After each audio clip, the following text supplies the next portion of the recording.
السلام عليكم ورحمة الله وبركاته. إن الحمد لله نحمده ونستعينه ونستغفره ونؤمن به ونتوكل عليه ونعوذ بالله من شرور أنفسنا ومن سيئات أعمالنا.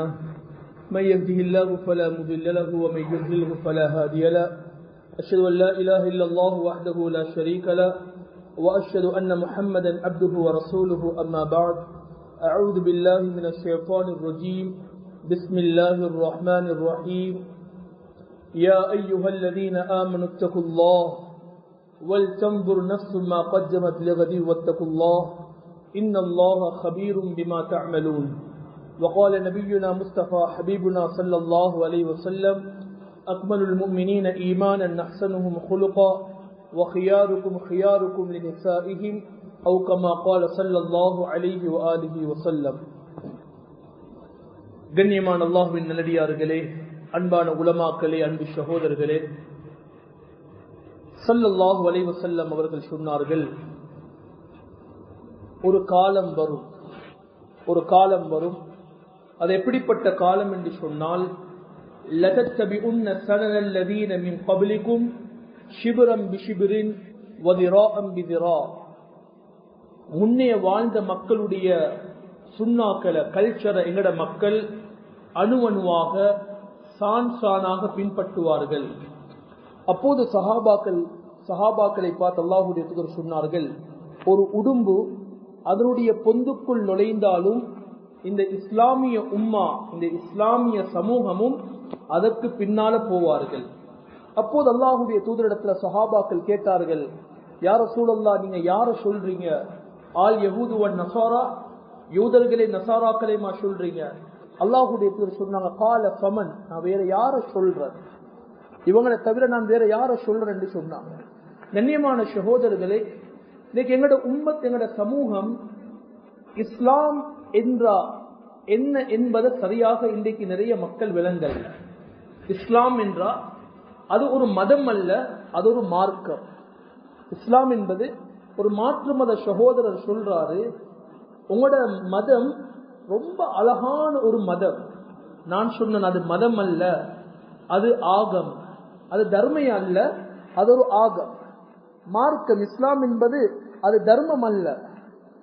இஸ்லாம் என்பது அல்லாஹ்வினால் விதியாக்கப்பட்ட ஒரு மார்க்கம். இந்த மார்க்கத்தை அல்லாஹ்வுடைய தூதர் வெறுமனே இபாதத்துக்கு மாத்திரம் எங்களுக்கு படித்து தரல, கற்றுத்தரல. லகத் கான லகும் ஃபீ ரசூலில்லாஹ் உஸ்வத்துன் ஹஸனா. குர்ஆன் அல்லாஹ் சொல்லும் போது அல்லாஹ்வுடைய தூதருடைய லைஃப்ல, அல்லாஹ்வுடைய தூதருடைய வாழ்க்கையில உங்கள் எல்லோருக்கும் முன்மாதிரி இருக்குது, எல்லோருக்குமே முன்மாதிரி இருக்குது. ஆனா இந்த இடத்துல அல்லாஹ் முஸ்லிம்களை மாத்திரம் அல்லாஹ் இந்த இடத்துல குறிப்பிட்டு சொல்லல, முழு மனித சமூகத்துக்கும் அல்லாஹ்வுடைய தூதருடைய லைஃப்ல முன்மாதிரி இருக்குது. அல்லாஹ்வுடைய தூதர் வெறுமனே தொழுற முறையை மட்டும் எங்களுக்கு சொல்லி தரல, அல்லாஹ்வுடைய தூதர் ஹஜ்ஜி செய்யற முறையை மட்டும் எங்களுக்கு சொல்லி தரல, அல்லாஹ்வுடைய தூதர் ஜகாத்தை கொடுக்கிற முறையை மட்டும் சொல்லி தரல, எப்படி பொருளாதாரத்தை கட்டி எழுப்பணும், ஒரு எக்கனாமி எப்படி கட்டி எழுப்பணும், அல்லாஹ்வுடைய தூதருடைய லைஃப்ல முன்மாதிரி இருக்குது. ஒரு அரசியல்வாதி எப்படி நடக்கணும், அவர் பார்லிமெண்ட்டுக்கு போனா என்ன செய்யணும், அதுல அல்லாஹ்வுடைய தூதருடைய லைஃப்ல முன்மாதிரி இருக்குது. ஒரு டாக்டர், ஒரு லாயர், ஒரு இன்ஜினியர், என்ன துறை அது நாங்க படித்தாலும் அந்த துறை வந்து சேருது, அந்த படிப்பு வந்து சேர்ற இடம் பார்த்தா குர்ஆனும் ஹதீஸும் தான். நீங்க உலகத்துல இருக்கக்கூடிய எல்லா படிப்புகளையும் எடுத்து பாருங்க, குர்ஆன் ஹதீஸை தாண்டி ஒரு இல்மு கிடையாது, ஒரு இல்மு கிடையாது. எந்த இல்மு எடுத்தாலும் அது குர்ஆன் ஹதீஸோட ஃபத்வாவோட தான் அது வந்து கடைசியில சேரும். ஒரு மருத்துவத்தை எடுத்தாலும் சில நேரங்கள்ல சில டேப்லெட்டுகளை எங்களுக்கு பாவிக்கலுமா, அதுக்கு ஃபத்வா இருக்குதா, அதுல பாவிக்கக்கூடிய, அதுல மிக்ஸ் பண்ணி இருக்கக்கூடிய அந்த பொருட்கள் எங்களோட உடம்புக்கு அது ஹலாலா ஹராமா, அங்க மார்க்கம் தேவைப்படுவது. ஒரு ஜனாதா வரும்போது மார்க்கம் தேவைப்படுவது, ஒரு குடுக்கல் வாங்கல் வியாபாரம் வரும்போது மார்க்கம் தேவைப்படுவது. மார்க்கம் என்பது அது பள்ளிக்கு மட்டும் சொந்தமானது அல்ல. இஸ்லாம் என்பது அது தொழுகைக்கு மாத்திரம் சொந்தமானது அல்ல. ஒரு சஹாபி இடத்துல வந்து, அப்துல் ரஹ்மான் இப்னு அவுஃப் இடத்துல வந்து ஒருவர் கேட்கிறாரு, இஸ்லாத்துல எல்லாமே சொல்லப்பட்டிருக்கிறதா? இஸ்லாத்துல எல்லாமே சொல்லப்பட்டிருக்கிறதா? அவர்கள் கொடுத்த பதில் சிம்பிளான ஒரு பதில கொடுத்தாங்க. சொன்னாங்க, எங்கட ஹபீப் ஸல்லல்லாஹு அலைஹி வஸல்லம் அவங்க டாய்லெட்டுக்கு போய் எப்படி யூரின் கழிக்கணுமோ அதையும் சொல்லி தந்து தான் இருக்கிறாங்க. பெருசாக சொல்லல. சொன்னாங்க டாய்லெட்டுக்கு போற முறையையும் எங்களுடைய ஹபீப் ஸல்லல்லாஹு அலைஹி வஸல்லம் எங்களுக்கு சொல்லி தந்திருக்கிறாங்க. கண்ணியமான சகோதரர்கள், இந்த பூமிக்கு மேலால நானும் நீங்களும் எப்படியும் வாழலாம். யாரும் கேள்வி கேட்க முடியாது. அது எங்கட லைஃப், நாங்க நினைச்ச மாதிரி வாழேடும். ஆனா கேள்வி கேட்க முடியுமான ஒருவன் இருக்கிறான், அவன் தான் அல்லாஹ். மனிதன் கேள்வி கேட்டா அந்த கேள்வி ஒரு நாள் இரு நாள் அது மறைஞ்சிடும். ஆனா அல்லாஹ் கேள்வி கணக்கு கேட்க ஆரம்பிச்சா நானும் நீங்களும் தப்ப முடியாது. அல்லாஹ் கிட்ட யாரும் கேட்க முடியாது. நீ ஏன் கேட்கிறாய் என்று நமக்கு கேட்க முடியாது. அல்லாஹ் கிடத்துல யாருக்கும் கேட்க முடியாது. நீ ஏன் யா அல்லாஹ் என்னிடத்துல கேள்வி கணக்கு கேட்கிறாய் என்பதை யாருக்கும் கேட்க முடியாது. ஏன்? அவன் அல்லாஹ், அவன் கேட்டுத்தான் ஆகுவான். கண்ணியமான சகோதரர்களே, இந்த அல்லாஹ் அவனுடைய தூதரின் மூலமாக மனிதனுடைய வாழ்க்கையுடைய நிம்மதிய சந்தோஷத்தை, அவனுக்கு தேவையான அனைத்தையும் அவனுடைய தூதரின் மூலமாக நமக்கு சொல்லி தந்திருக்கிறான். கண்ணியமான சகோதரர்களே, தெளிவாக விளங்கிக்கோங்க. இந்த நிக்காஹுடைய மஜ்லிஸ் என்பது தொழுகைய போல, ஹஜ்ஜ போல, உம்ராவ போல, நோன்ப போல, ஜிக்ர போல, குர்ஆன போல. நிக்காஹ் என்பது ஒரு சடங்கு அல்ல. நிக்காஹ் என்பது ஒரு ஃபங்க்ஷன் அல்ல. நிக்காஹ் என்பது ஒரு இபாதத்.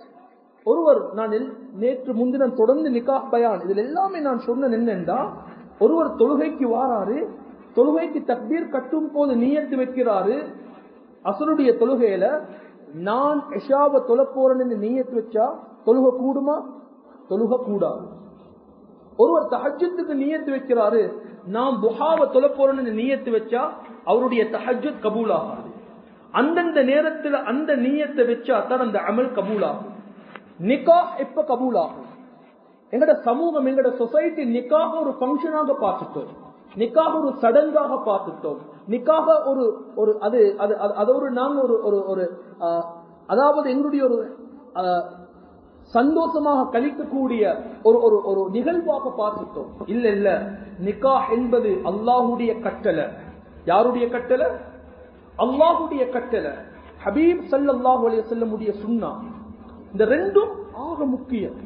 நான் எல்லா நிக்கா பயான்லையும் சொல்றது என்னென்றா, முதலாவது நிக்கா செய்யக்கூடிய மாப்பிள அந்த கணவனாக வரக்கூடியவரும் அந்த கணவனுக்கு வரக்கூடிய அந்த பெண்ணும் முதலாவது அவங்களுடைய நீயத்தை சரி செய்யும். நீயத்தை, யா அல்லாஹ் உன்னுடைய கட்டளையை நான் எடுத்து நடக்க போறேன், ஹபீப் ஸல்லல்லாஹு அலைஹி வஸல்லம் சுன்னாவை என் லைஃப்ல நான் எடுத்து நடக்க போறேன் என்ற நீயத்தை சரி செஞ்சாதான் குடும்ப வாழ்க்கை சந்தோஷமாக அமையும், குடும்ப வாழ்க்கை இன்பமாக இருக்கும், குடும்ப வாழ்க்கையில அல்லாஹுடைய உதவி இருக்கும், குடும்ப வாழ்க்கையில அல்லாஹுடைய ஃபضل இருக்கும். கண்ணியமான சகோதரர்களே, நான் ஏன் இதை சொல்றேன்டா, நியத் சரியில்லாம செய்யப்படக்கூடிய எந்த ஒன்றும் அல்லாஹ்விடத்துல கபூல் ஆகாது. அது தொழுகையாக இருந்தாலும் சரி, ஹஜ்ஜாக இருந்தாலும் சரி, அது குர்பானாக இருந்தாலும் சரி, அது நிக்காவாக இருந்தாலும் சரி. கண்ணியமான சகோதரர்களே, பொதுவாக அன்பு, இந்த அன்பு என்ற இரக்கம் இருக்குதே, இது ரெண்டு வகையான இரக்கம் இருக்குது. ரெண்டு வகையான இரக்கம். இன்னைக்கு ஒரு உம்மா வாப்பா இந்த ரெண்டு குடும்பமும் இந்த நிக்காஹ செஞ்சு வைக்க ஒரு 2 days 3 days பிளான் பண்ணல, கிட்டத்தட்ட பல மாதங்கள் பல வருடங்கள் மசூரா பண்ணிருப்பாங்க. இது எப்படி செய்யறது, இதுல எந்த குறையும் வரக்கூடாது, வரக்கூடிய யாரும் குறை சொல்லவும் கூடாது, யாருடைய உள்ளங்களும் நோங்க கூடாது, சாப்பாடு சரியாக இருக்கணும், இந்த பங்கன்ல நடக்கக்கூடிய எதிலையும் குறை வரப்படாது என்று நீங்க எப்படி மசூரா பண்ணினாலும் குறை வந்துதான் ஆகும். குறை பார்க்கறதுக்கு ஒரு குரூப் வந்துதான் ஆகுவாங்க. நீங்க எதை செஞ்சாலும் குறைஞ்சது அந்த வெட்டிங் ஹாலுக்கு லைட்டை பார்த்து சொல்லுவாங்க, மாப்பிள்ளை ட்ரெஸ்ஸுக்கும் லைட்டுக்கும் ஒத்து போதில் என்றுவாங்க, அது மெச்சாகுதில் என்றுவாங்க. குறைஞ்சது எதிலையாவது குறை பார்க்க யாராவது இருக்கத்தான் செய்வாங்க. அது தடுக்கலாம், அது இருக்கத்தான் செய்யும். ஆனா அந்த குறை அந்த இடத்தோட முடிஞ்சிடும், அந்த குறை அந்த இடத்தோட முடிஞ்சிடும். சாப்பாடுல சின்ன ஒரு குறை இல்ல, ஏதாவது ஒரு குறை. ஆனா சுன்னத்துல ஒரு குறை வந்துட்டா அந்த குறைய பூர்த்தியாக்கலாம், அந்த குறைய அது பூர்த்தியாக்கலாம். சுன்னத்துல குறை வந்துடப்படாது. அல்லாஹ்வுடைய ரசூலுடைய தூதருடைய கட்டளைகள்ல எந்த மாற்றமும் வந்துடப்படாது. கண்ணியமான சகோதரர்கள், இந்த அன்பு என்றது இருக்குது. ஒரு குழந்தையை பெற்றெடுத்ததற்கு பின்னால வாப்பக்கும் உம்மக்கும் இயல்பாக ஒரு அன்பு வரும். அது அல்லாஹ் ஏற்படுத்தக்கூடிய ஒரு அன்பு. நானுக்கும் தம்பிக்கும் இயல்பாக ஒரு இரக்கம் அன்பு இருக்கும். ஒரு வியாபாரிக்கும் அவருடைய பார்ட்னருக்கும் ஒரு அன்பு இருக்கும். ஆனா இந்த அன்பு பொதுவாக அல்லாஹ் திறந்து வச்சிருக்கிறார். இந்த அன்பு அல்லாஹ் லாக் பண்ணல, ஓப்பனாகவே வச்சிருக்கிறார். ஒருவர் நானும் இவரும் நண்பனாக மறுநாள் மாஷா அல்லாஹ் எங்களோட ஃப்ரெண்ட்ஷிப் தொடர்ந்து போனா ஒரு இரக்கம் ஏற்படும். ஆனா இன்னொரு அன்பு இருக்குது, அது வாப்பவாலையும் உண்டாக்கலாம், மாமவாலையும் கொடுக்கலாம், குடும்பத்தாலையும் கொடுக்கலாம். அந்த அன்பு அல்லாஹ்வால மட்டும் தான் கொடுக்கலாம். அது அல்லாஹ் குர்ஆன்ல சொல்லும் போது எந்த அன்பு தெரியுமா? وَمِنْ آيَاتِهِ أَنْ خَلَقَ لَكُم مِّنْ أَنفُسِكُمْ أَزْوَاجًا لِتَسْكُنُوا إِلَيْهَا وَجَعَلَ بَيْنَكُم مَّوَدَّةً وَرَحْمَةً. ஹஸ்பண்ட் அண்ட் வைஃபாக சேரும் போது ரெண்டு பேருக்கும் வரக்கூடிய அன்பு இருக்குது, அந்த காதல் இருக்குது, லவ் இருக்குது. அது லவ் அன்ஃபக்த மாஃபில் அர்தி ஜமீஆ. மாமா மாமி ரெண்டு பேரும், கணவன் வாப்பவும் உம்மவும் இல்ல முழு ஃபேமிலியும் சேர்ந்து உலகத்தில் இருக்கக்கூடிய எல்லா பொருட்களை செலவழித்தாலும் அல்லாஹ் சொல்றார் அந்த அன்பை உங்களுக்கு உண்டாக்க முடியாது. அந்த அன்பு ஏண்ட கையில தான் இருக்குது, அந்த இரக்கம் ஏண்ட கையில தான் இருக்குது. அந்த அன்பை நான் தான் கொடுக்கணும். மவத்தா வரஹ்மா என்ற அந்த அன்பும் பாசமும் இது அல்லாஹ் என்ன சொல்றான் என்றா, வயதாகினதுக்கு பின்னாலேயும் உங்களோட மனைவி உங்களோட மேல காட்டக்கூடிய அன்பு இருக்குது. இது அல்லாஹ் குர்ஆன்ல சொல்லும் போது இது சயின்ஸ் என்று சொல்றான், இது ஒரு அத்தாட்சி என்று சொல்றான். இது சாதாரணமானதல்ல. வானம், பூமி, நட்சத்திரம், சூரியன், கடல், மலை, ஆறு, இது எல்லாமே அல்லாஹ்வுடைய அத்தாட்சியை போல அல்லாஹ் சொல்றான். கணவன் மனைவி ரெண்டு பேருக்கும் வரக்கூடிய இந்த அன்பு இருக்குதே, இதுவும் அத்தாட்சி. ஆனா இந்த அன்பு இரக்கம் நிறைய பேருக்கிட்ட இல்ல. ஆனா போட்டோல இருக்குது, பார்த்தா மாஷாஅல்லாஹ் சிரிச்ச முகத்தோடு இருக்கிறாங்க. ஆனா வீட்டுக்குள்ள அன்பு இல்ல. வெளியில வாராங்க, அன்பாக இருக்கிறத போல நடிக்கிறாங்க. ஒரே வீட்டுக்குள்ள ஹஸ்பண்ட் ஒரு ரூம்ல, வைஃப் ஒரு ரூம்ல. ஹஸ்பண்ட் தேவையை வைஃப் பூர்த்தி ஆக்குறது இல்ல. ஆனா பங்கனுக்கு வரும் போது ரெண்டு பேரும் ஜோடா வாராங்க. யாருக்காக வாழ்றாங்க? யாருக்காக? இந்த சொசைட்டிக்காக வாழ்றாங்க. ஏன் சொல்லிடப்படாது, இந்த ஃபேமிலி பிரிஞ்சு வாழ்றாங்க, இன்னாருடைய மாமா பிரிஞ்சு வாழ்றாரு, இன்னாருடைய மாமி குடும்பத்துக்குள்ள விளங்கப்படாது என்பதற்காக வீட்டுக்குள்ள தனியாக வாழ்றாங்க. வெளி சமூகத்துக்கு ஒத்துமையை போல காட்டிக் கொள்றாங்க. எங்க நடக்குது பிரச்சனை? ஏன் இந்த அன்பு இல்லாம போகுது? ஏன் அல்லாஹ்வுடைய இந்த அன்பு, முஹப்பத், ரஹ்மத் எங்களுக்கு கிடைக்காம போகுது என்றா, கண்ணியமான சகோதரர்களே, எங்கட நிக்காஹ்கள், எங்கட திருமணங்கள் எப்ப அல்லாஹ்வுடைய தூதருடைய சுன்னாவுக்கு மாற்றமாக போகுமோ அல்லாஹ்வுடைய ரோசம் பயங்கரமானது. அல்லாஹ்வுடைய ரோசம். முஆவியா ரலியல்லாஹு அன்ஹு சொல்றாங்க, ஆயிஷா ரலியல்லாஹு அன்ஹா கிட்ட, எனக்கு சிம்பிளான ஷார்ட்டான ஒரு நசியத்தை செய்யுங்க, ஆனா அது என்ன ஈமான மாற்றணும், எனக்கு அது என்னுடைய உள்ளத்தை தாக்கக்கூடிய ஒரு பயானாக இருக்கணும். ஆயிஷா ரலியல்லாஹு அன்ஹா முன்தஹுல் அஹாதீஸ் எடுத்தீங்கன்னா அது இஹ்லாஸுடைய பாடத்துல 17வது ஹதீஸ் நினைக்கிறேன். சிம்பிளான ஒரு பதில் எழுதினாங்க. அஸ்ஸலாமு அலைக்கும் வரஹ்மத்துல்லாஹ் பிஸ்மில்லாஹ் அம்மா பாத்னு சொல்லிட்டு சொன்னாங்க, முஆவியா, அல்லாஹ்வுடைய தூதர் சொன்னது எனக்கு ஞாபகம் இருக்குது, இந்த ஹதீஸ கவனமாக ஞாபகம் வச்சுக்கோங்க, முடியும் என்றா இந்த ஹதீஸ எழுதி உங்களோட வீட்டுல இதை ஒட்டி வைங்க, இத எங்கேயாவது உங்களோட கண்ணுக்கு படுற மாதிரி கொழுகி வைங்க, அடிக்கடி இந்த ஹதீஸ பாருங்க. இந்த ஹதீஸ் ஒன்று போதும் எங்களோட வாழ்க்கை நிம்மதியாக இருக்க. அதுல என்ன சொன்னாங்கன்னா, ஆயிஷா ரலியல்லாஹு அன்ஹா அவங்கள பார்த்து சொன்னாங்க, ஆயிஷா ரலியல்லாஹு சொன்னாங்க, முஆவியா, அல்லாஹ்வுடைய தூதர் சொன்னாங்க ஸல்லல்லாஹு அலைஹி வஸல்லம், மனிதர்களுடைய பொருத்தத்துக்காக, கவனமாக கேளுங்க, மனிதர்களுடைய பொருத்தத்துக்காக யாரு அல்லாஹ்வை கோபமடைய செய்வாங்க, மனிதர்களுடைய பொருத்தத்துக்காக யார் அல்லாஹ்வை கோபமடைய செய்வாங்களோ அந்த மனிதர்களை அல்லாஹ் அவர்களுடைய எதிரிகளாக மாற்றிடுவார். அல்லாஹ் அவர்களுடைய எதிரிகளாக மாற்றிடுவார். ஆனா முழு உம்மத்தும் கோபிக்கட்டும், எனக்கு பிரச்சனை இல்ல.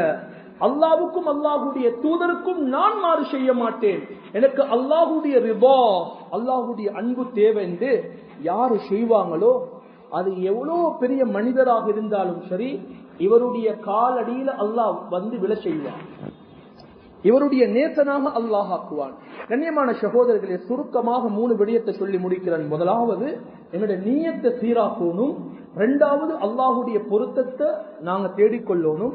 அடுத்த மிக முக்கியமான விடயம் தான், இன்றைக்கு முழு உலகமும் இஸ்லாமியர்கள் ஒரு கண்ணோட்டத்தோட பாக்குறாங்க. அண்மையில ஒரு பாஸ்கர் என்ன செய்யறாரு, இஸ்லாத்தை பத்தி தவறாக பேசிட்டாரு. அல்லாஹ் ரஹ்மான் இல்ல, அல்லாஹ் வதூத் இல்ல, அல்லாஹ் இறக்கம் என்ற சுபாவமே இல்ல, நஊது பில்லாஹ் என்று பேசினத்தோட எங்கட முஸ்லீம்களை பார்க்கணும். சுப்ஹானல்லாஹ், அவர் எப்படி பேசுவார்?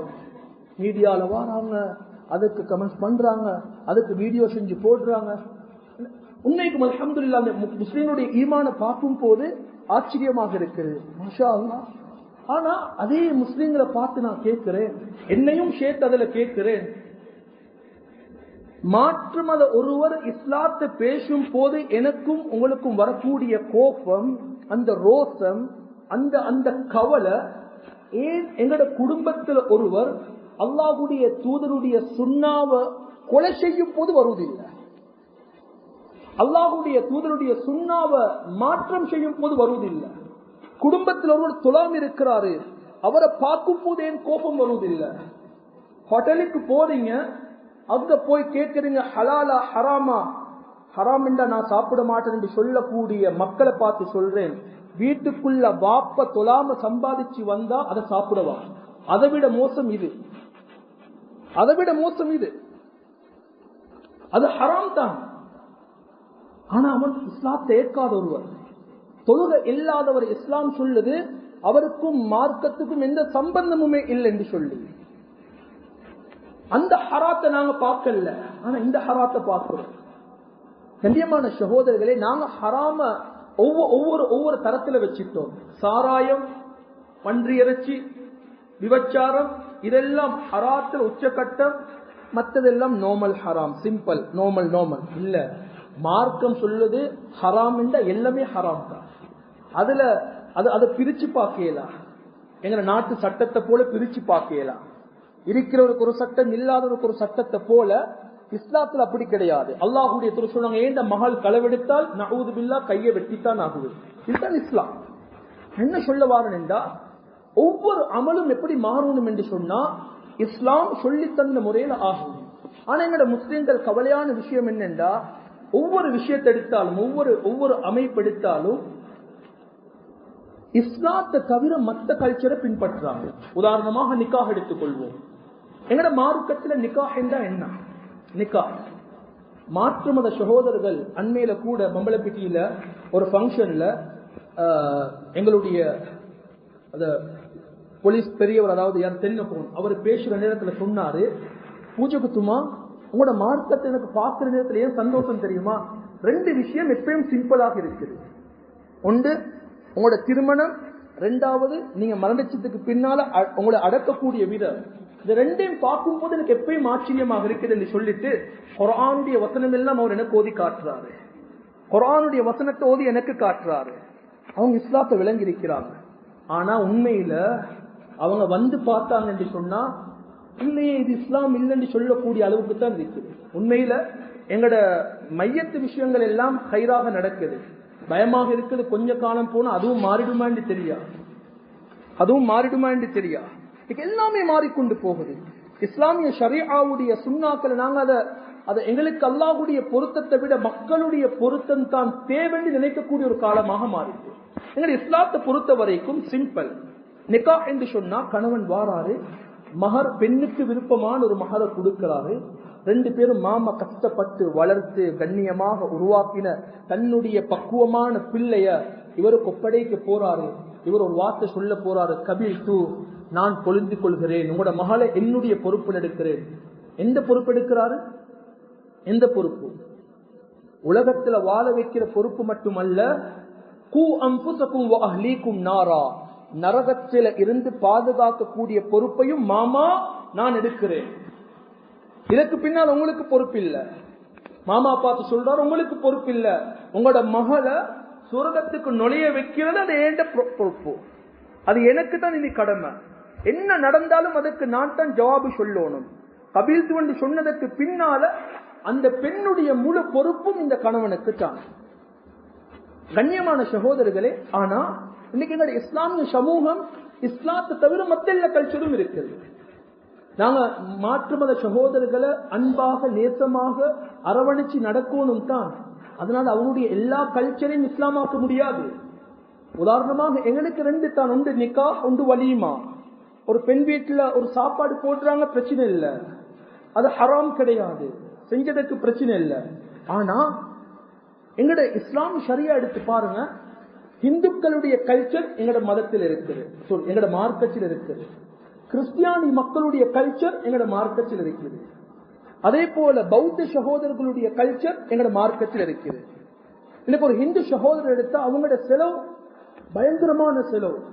மெஹந்தி என்று வச்சிருப்பாங்க, ஹல்தி என்று வச்சிருப்பாங்க, சங்கீத் என்று வச்சிருப்பாங்க. அதே போல ரிசப்ஷன் என்று ஒரு ஃபங்க்ஷன் வச்சிருப்பாங்க, என்கேஜ்மெண்ட் என்று ஒரு ஃபங்க்ஷன் வச்சிருப்பாங்க, தில்கா என்று ஒரு ஃபங்க்ஷன். 1000 வகையான ஃபங்க்ஷன் இந்துக்களுக்கு இருக்குது. சிங்கள மக்கள் எடுத்தீங்கன்னு சொன்னா போர்வ் என்று ஒரு ஃபங்க்ஷன் வச்சிருப்பாங்க, நெகத் என்று ஒரு ஃபங்க்ஷன் வச்சிருப்பாங்க, பிரித் என்று ஒரு ஃபங்க்ஷன். அவங்களுக்கு ஆயிரக்கணக்கான ஃபங்க்ஷன். அவங்களோட நிக்காக்கு முன்னாலே அவங்களுடைய ஃபங்க்ஷனுக்கு முன்னாலே போட்டோ ஷூட்டுக்கு தனியாக 2 நாள் ஒதுக்கிடுவாங்க. ஹஸ்பண்ட் அண்ட் ஒய்ஃபாக ஆகிறதுக்கு முன்னாலே அவங்களுடைய லைஃப் ஆரம்பிச்சு. அதே போல கிறிஸ்திய சகோதரர்களை எடுத்தாலும் அவங்க என்கேஜ்மெண்ட் என்று வச்சிருப்பாங்க.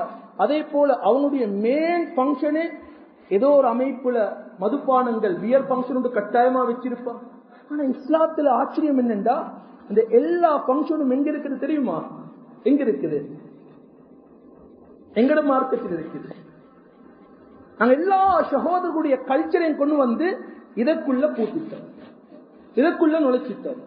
ஒருவர் சேராரு, இன்னொரு ஃபேமிலி பாக்குறாங்க. நான் அடிக்கடி சொல்லி முடிக்கிறேன், நன்மையை விட்டுட்டு நீங்க மௌத்தாகாட்டின் பரவல்ல, பாவத்தை விட்டுட்டு மௌத்தாகிடவாங்க. அல்லாஹ்வுடைய தூதர் மௌத்தாகும் போது சொன்னாங்க, உங்களுக்கு பிரச்சனையாக பித்னாவாக நான் விட்டுட்டு போறேன், பயப்படுறது பெண்களை தான் என்றாங்க. இன்னைக்கு நிறைய ஆண்கள் பாவம் செய்யறது யாருக்கு தெரியுமா? பயந்து பாவம் செய்யறது யாருக்காக தெரியுமா? பெண்ணுக்காக. தெளிவாக விளங்கிக்கோங்க.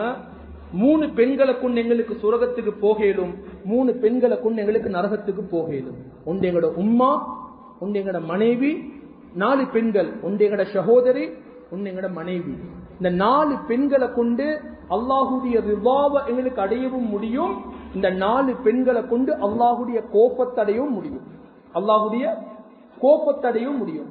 முழு உலகமும் கோபிச்சாலும் பரவல்ல, எனக்கு தேவை அல்லாஹுடைய ரிவா, அல்லாஹுடைய அன்பு. அவன் முஹப்பத் கிடைச்சா போதும், எனக்கு எல்லாமே கிடைச்ச மாதிரி தான்.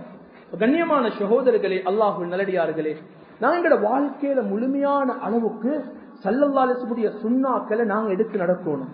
2வது, எங்களுக்கு வரக்கூடிய மக்கள் பாரக்கல்லாஹு லக வபாரக அலைக என்று துஆவை செய்யணுமே தவிர வெளியில பேசி எங்களை பத்தி தப்பாக பேசக்கூடாது, தப்பாக பேசக்கூடாது. இன்னும் ஒரு விடயத்தை சொல்லுறேன். ஒரு மாமா ஒரு மகளை கஷ்டப்பட்டு வளர்த்து ஏண்ட கையில் ஒப்படைக்கிறாரு. நான் சில ஆண்களை பார்த்து சொல்றேன், அல்லாஹ்வுடைய தூதர் ஒரு வார்த்தையை சொன்னாங்க, தெய்யூஸ் என்றாங்க. அதுக்குரியவங்க யாருன்னு எனக்கு தெரியாது. நாங்க தெய்யூஸ் இல்லாம வாழ்றதுக்கு பார்ப்போம். யாரு தெய்யூஸ்? எனக்கு வரக்கூடிய வைஃப், எனக்கு வரக்கூடிய மனைவி, ஏண்ட பொறுப்பு அவ எனக்கு மட்டும்தான் மனைவி. ஏண்ட மனைவியுடைய போட்டோ நீங்க எடுக்க வானம் என்றல்ல, அது உங்களோட மொபைல்ல மட்டும்தான் இருக்கணும், இன்னொருவருடைய மொபைல் இருக்கக்கூடாது. ஏன மனைவியுடைய போட்டோ இன்னொருவருடைய எஸ்பி பேஜில் இருக்கக்கூடாது. என்னுடைய மனைவியுடைய போட்டோ இன்னொருவருடைய டிக்டாக் பேஜில் இருக்கக்கூடாது. இன்னைக்கு நடக்கிறது என்ன, ஏன் மனைவியுடைய போட்டோ முழு உலகமும் பார்க்குது. இன்னைக்கு லைவா கொடுக்கறாங்க, திருமணங்களை நிக்காஹ்களை லைவா கொடுக்கறாங்க. நான் சொல்றேன் கண்ணியமான சகோதரி, சில வார்த்தைகள் இந்த இடத்துல பாவிக்கலாம். நிக்காஹுடைய மஜ்லிஸ் துஆ தேவை, எங்களுக்கு துஆ கட்டாயமாக தேவை. ஸல்லல்லாஹு அலைஹி வஸல்லம் சொன்னாங்க, தையூஸ் என்று யார் என்று சொன்னா, உங்களோட மனைவியோட மஹரம் இல்லாத ஒரு ஆண் பேசும் போது, ஹக் பண்ணும் போது, கை கொடுக்கும் போது, அந்த பெண்ணோட சிரிக்கும் போது கணவன் அதை பொருட்படுத்தாமல் இருந்தால், கணவன் கண்டும் காணாமல் இருந்தால், இது நவீன உலகம், இது இப்ப கல்ச்சரல் மாறிட்டு சொல்லி யார் இதை கணக்கெடுக்காம இருக்கிறாங்களோ அல்லாஹுடைய தூதர் சொன்னாங்க, இவர் தெய்யூஸ் என்றாங்க. அந்த வேர்டுக்குரிய அர்த்தம் அரபு டிக்ஷனரி எடுத்தா ஆம்பளத்தனம் இல்லாதவர் என்று சொன்னாங்க. என்ன சொன்னாங்க? பயங்கரமான வார்த்தை. அந்த மனைவியை சுரகத்துக்கு கூட்டி போறது ஏண்ட பொறுப்பு. கண்ணியமான சகோதரர், நாங்க மஹரத்தை ஒரே ஒரு சந்தர்ப்பத்தில் பின்பற்றோம். அது எப்ப தெரியுமா? நான் சொல்றேன், வாழும் போது எல்லாரோடையும் பேசுறாங்க, எல்லாரோடையும் பழகுறாங்க, எல்லாரோடையும் சிரிக்கிறாங்க என்று இருந்தா நாங்க ஏன் ஜனாதா வீட்டுல மகரமான ஆண்கள் மட்டும் வாங்க ஜனாதா பாக்க கூப்பிடுறோம்? மையவாடிக்கு போனாலும் அந்த பெண்ணை அடக்கும் போது மேலுக்கால வெள்ள புடவையால மறைச்சி மகரமில்லாத ஆண்கள் கிட்ட வரவான, நீங்க தூரமாக போங்கன்னு மறைச்சு அடக்குறோம். மௌத்தாகினதுக்கு பின்னால ஏன் மகரம்? எதற்கு அந்த மகரம் தேவையில்லை. மௌத்தாகினதுக்கு பின்னால் அந்த மகரம் தேவையே இல்லை. ஏன்? இந்த அடக்கப்பட்ட பெண்ணுடைய போட்டோ எஃபில இருக்குது. இந்த அடக்கப்பட்ட பெண்ணுடைய போட்டோ டிக்டாக்ல வீடியோவாக இருக்குது. இந்த அடக்கப்பட்ட பெண்ணுடைய போட்டோ யூடியூப்ல இருக்குது. இப்ப என் மகரம் மறைக்கணும். அல்லாஹ்க்கு தேவை நடிப்பு அல்ல, உண்மை தேவை. கண்ணியமான சகோதரர்களே, வந்திருக்கக்கூடிய எங்களுடைய எல்லா பிள்ளைகளையும் நாங்க பாதுகாக்கணும். பயங்கரமான ஒரு காலத்துல வாழ்க்கை. சுண்ணத்தை யாருக்காகவும் விட்டு கொடுக்கவான. அதே நேரத்தில் திருமணம் செய்யக்கூடிய இந்த கணவனுக்கும் நான் இறுதியாக சொல்றேன், அவர் நிக்கா செய்யறதுக்கு ஒரு வாரத்துக்கு முன்னால வந்து நிக்கா அல்ஹம்துலில்லாஹ் சந்தோஷம். அடிக்கடி ஃபத்வாக்களை கேட்டுக்கொள்வாங்க, பேசுவாங்க. அவருடைய சகோதரன் வருவாரு, மார்க்க சம்பந்தப்பட்ட நிறைய விஷயங்களை எனக்கு தெரிஞ்ச அளவுல அல்ஹம்துலில்லாஹ் நான் சாட்சி சொல்கிறேன். 2 பேரும் சாலிஹான பிள்ளைகள். ஏனென்றா நான் அதிகமாக அந்த 2 பிள்ளைகளையும் மஸ்ஜிதோடு அதிகமாக காண்கிறேன். நல்ல விஷயங்களுக்கு முன்னுக்கு வாராங்க, நல்ல விஷயங்களுக்கு மாஷா அல்லாஹ் அவங்களுடைய சிந்தனைகள், அவங்களுடைய நோக்கங்கள் எல்லாமே நல்லாக இருக்குது. நல்ல பிள்ளைகள். அதனால் சாட்சி, ஒரு மஸ்ஜிதுடைய இமாமாக இருந்து நான் அதை சாட்சி சொல்கிறேன். அதே நேரத்தில் அவரை பார்த்து நான் சொல்றேன், நிக்காவுக்கு பின்னால செய்யக்கூடிய மிக முக்கியமான ஒரு கடமை ஹஸ்ரத் துவா செய்யுங்க, வந்திருக்கக்கூடிய மக்கள் துவா செய்யுங்கன்னு நீங்க சொல்றதை விட முக்கியமாக 2 பேருடைய துவா உங்களுக்கு தேவை. ஒன்று, வாழ்க்கையில நாங்க எல்லாரும் சொல்லக்கூடிய வார்த்தை என்ன? பெண்ணை பார்த்து உனக்கு நான் வாழ்க்கை தந்திருக்கிறேன். என்ன சொல்றது? உனக்கு அல்லாஹ்வுடைய தூதர் சொன்னாங்க, ஒரு நாளும் அப்படி சொல்லவான, அவர்தான் உங்களுக்கு வாழ்க்கை தந்திருக்கிறார். அந்த பெண் தான் உங்களுக்கு வாழ்க்கை தந்திருக்கிறார். அல்லாஹ்வுடைய தூதர் மாத்தித்தான் சொன்னாங்க, உங்களோட வாப்பட துவா, உம்மட துவா, அதை மறந்துடுவாங்க. அவங்களுக்கு முசாஃபா செஞ்சு சொல்லுங்க, உம்ம வாப்பா நீ கஷ்டப்பட்டு எங்களை வளர்த்தீங்க, இந்த குடும்ப வாழ்க்கை ஆரம்பிக்கணும் உங்களோட துவாவோட. நீங்க 2 பேரும் எங்களுக்கு துவா செய்யும். அல்லாஹ்வுடைய தூதருடைய துவாவுக்கு பின்னால கபூலியத்துக்குரிய துவா இருக்கும் என்றா அது உங்களோட உம்ம வாப்பட துவா. அதே போல அந்த பெண் பிள்ளையுடைய பெற்றோர்களும் அந்த பெண் பிள்ளைக்கு சொல்லணும், உம்ம வாப்பட துவாவோட என்ன செய்யறது? குடும்ப வாழ்க்கை ஆரம்பிக்கிறது. அதற்கு பின்னால ஒரு சதகாவை உங்களோட கையால கொடுத்துருங்க. யா அல்லாஹ் நடக்கக்கூடிய எல்லா காரியங்களையும் ஹைராக நலவாக ஆக்கி. அதே மாதிரி தொழுகையை மிஸ் பண்ணிடுவாங்க. தொழுகைய இன்றைக்கு ஃபங்க்ஷன், நாளை ஃபங்க்ஷன் என்று இஷாவுடைய சுபகுடைய தொழுகையை மிஸ் பண்ணி வாழ்க்கை ஆரம்பிக்கிறது என்றது அது பரக்கத்தே கிடையாது. அது மேக்கப் பண்ணாலும் சரி, மேக்கப் பண்ணாட்டியும் சரி, தொழுகையை விட்டுடுவாங்க. 3வது, நீங்களும் மனைவியும் 2 பேரும் உங்களோட குடும்ப வாழ்க்கையை ஆரம்பம் செய்வதற்கு முன்னால 2 ரகாத் தொழுது அல்லாஹ்வுக்கு நன்றி செலுத்துங்க. இது அல்லாஹ் தந்த ஒரு கிஃப்ட். எத்தனையோ பேருக்கு கிடைக்கிறதில்லை. பணம், வசதி, வாய்ப்பு, ஆட்சி, அதிகாரம் எல்லாமே இருக்குது.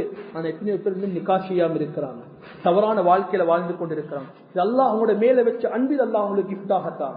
2 பேரும் துஆ கேட்கணும். உங்களோட மனைவிக்கு நீங்க துஆ செய்யணும், உங்களோட மனைவி ஆமீன். இந்த அமைப்பில் உங்களோட குடும்ப வாழ்க்கை ஆரம்பிங்க. வல்ல நாயன் அல்லாஹ் வந்திருக்கக்கூடிய எங்கள் எல்லோரையும் புரிந்து கொள்வானாக. அவனுடைய தூதருடைய சுன்னாக்களை எங்களோட வாழ்க்கையில் எடுத்து நடக்கக்கூடிய மக்களாக ஆக்குவானாக. இந்த நிக்காஹுடைய மனமானாக இந்த இருக்கக்கூடிய இந்த வாலிபர் அல்லாஹ் புரிந்து கொள்வானாக. இவருக்கு அனைத்து நலவுகளையும் ஹைறுகளையும் யா அல்லாஹ் நீ கொடுத்திரியா அல்லாஹ். மற்றவர்களுடைய யா அல்லாஹ் கண்ணூறுகள், பொறாமைகள், சூனியங்கள், அனைத்து மோசமான தன்மைகளை விட்டும் இந்த வாலிபரை பாதுகாச்சிரியா அல்லாஹ். இந்த வாலிபரோடு இணையக்கூடிய அந்த சாலிஹான பெண்ணை நீ பொருந்திக்கோயா அல்லாஹ். அந்த சாலிஹான பெண்ணுக்கு ரஹ்ம செய்திரியா அல்லாஹ். இந்த 2 பேரையும் மற்றவர்களுக்கு முன்மாதிரியான பிள்ளைகளாக வாழ வச்சிரியா அல்லாஹ். இந்த 2 குடும்பத்தையும் பார்த்து 2 பேருடைய உம்ம வாப்பவும் ஆனந்த கண்ணீர், சந்தோஷ கண்ணீர் வடிக்கணும் யா அல்லாஹ். 2 பேருடைய இல்மிலையும் அறிவிலை நீ பரக்க செய்திரியா அல்லாஹ். அவர்களுக்கு சாலிஹான குழந்தை பாக்கியங்களை கொடுத்திரியா அல்லாஹ். யா அல்லாஹ், மௌத் வரைக்கும் நாளைய கியாமத்திலேயும் யா அல்லாஹ் இந்த 2 தம்பதிகளும் சுவர்க்கத்துக்கு நுழையும் போது கூட யா அல்லாஹ் 2 பேரும் கையை பிடித்தவாறு யா அல்லாஹ் ஸல்லல்லாஹு அலைஹி வஸல்லம் அவர்களோட நாங்களும் இவர்களும் எல்லோரும் ஜன்னத்துல் ஃபிர்தௌஸுக்கு நுழையக்கூடிய வாய்ப்பை தந்திரியா அல்லாஹ். எங்கள் எல்லோரையும் கெட்ட விஷயங்களுக்கு, கெட்ட மோசமான பாவமான செயற்களுக்கு சிறப்பாக கீயாக பாவிப்பதை விட்டும் பாதுகாத்து நல்ல விடயங்களுக்கு எங்கள் எல்லோரையும் நீ யா அல்லாஹ் சாவியாக பயன்படுத்தியா அல்லாஹ். எங்கள் எல்லோரையும் புரிந்துக்கோயா அல்லாஹ். ரப்பனா ஆத்தினா ஃபித் துன்யா ஹஸனா வ ஃபில் ஆখিরাতি ஹஸனத வ கினா அஸாபன் நார் வ ஆখির